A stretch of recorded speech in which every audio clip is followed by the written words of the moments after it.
When it comes to crafting a powerful resume, the words you choose matter a lot. One of the most common mistakes job seekers make is overusing generic action verbs. Words like managed, led, or handled are everywhere. And while they might seem effective on the surface, they often fail to convey the depth of your contributions or the true impact of your work.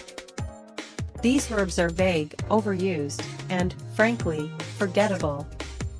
If you want your resume to stand out in a crowded job market, you need to be deliberate with your language. Choose strong, specific, and dynamic action verbs that paint a clearer picture of your role. Instead of saying you managed a team, say you orchestrated a high-performing team or spearheaded a cross-functional project. These words carry more weight. They tell the recruiter not just what you did, but how you did it, and with what kind of leadership, creativity, or strategy. Another mistake many applicants make is mismatching verbs with actual achievements.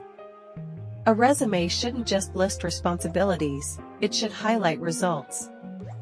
Think of it this way: employers aren't hiring you for what you were told to do, they're hiring you for what you actually accomplished.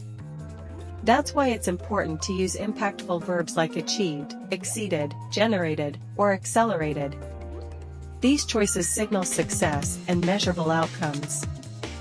And here's the kicker: numbers speak louder than words. If you increased sales, by how much?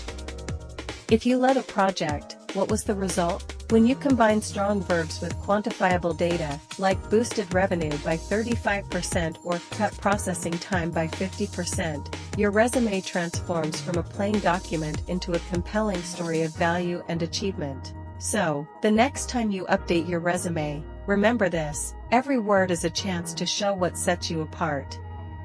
Don't waste that chance on vague language. Be bold.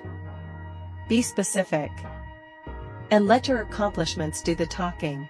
Transforming careers and data analysis with the power of AI with Magical API.